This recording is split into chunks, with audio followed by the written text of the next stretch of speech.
Parking district can take a variety of different forms, and in some way I think it's helpful to think about what a parking district is not. And it's not just planning parking for each building that is built. It's not thinking on a site-by-site basis. A parking district looks at an entire area. It could be a block, it could be more than one block, and planning the parking intentionally to serve the needs of those sites. A shared parking district or parking district is really an understanding in a certain place, and it can work in a lot of different ways, about sharing the parking between different users. A sort of traditional environment, a kind of suburban environment would be each use has its own individual parking field, and that's very inefficient in terms of the amount of land it uses, in terms of what it causes people to have to do to drive from one place to another. We really need to use our land to the maximum advantage possible, and we have long known that separate parking for different uses is a very inefficient way to provide parking. So the city has stepped up and provided that municipal parking system, and it has created many benefits to our downtown. Go through an area where each business has its own parking provided. What you often see is, from the pedestrian's perspective, that street is pockmarked with surface parking lots, so it's not a very pleasant space.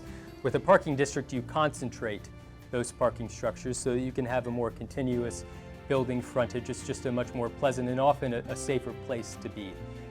I think cities would be very shocked when they looked at their current mix of buildings, space for cars and space for people, how the people in their community actually have the least amount of space dedicated for their use, and that that does not create the kind of social connections that people want to make these days.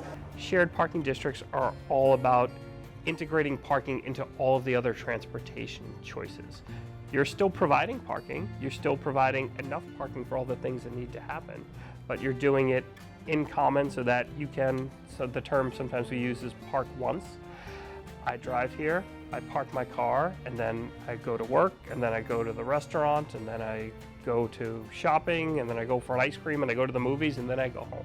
50th and France is one of the first examples of district parking in the state of Minnesota, where the city got together in 1968 and created our first district parking structure for the whole shopping district. Rather than each individual property owner having their own private parking lot, most businesses share this district-wide parking. And we found that that's a way to meet the needs of employees, to meet the needs of consumers and shoppers, but in a way that's more efficient. It's more cost efficient and it's more space efficient.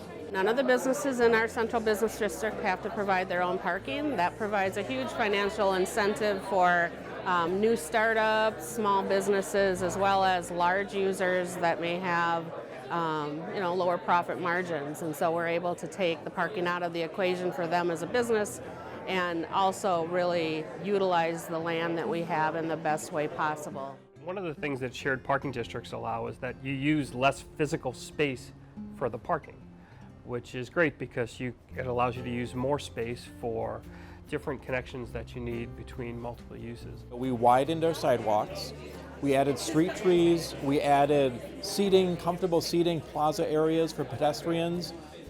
Whether you are meeting a friend and standing out on the sidewalk chatting, whether you're walking your dog and you run into a neighbor and we left a place for you to stop and have a conversation. That's part of the vibrancy of 50th and France, the fact that it is a walkable district, that there's a reason to park in one spot and visit one store and then maybe go next door to the next and have a great experience. So when considering a parking district, it's important to step away from the conventional way of planning, which is typically on a site-by-site basis.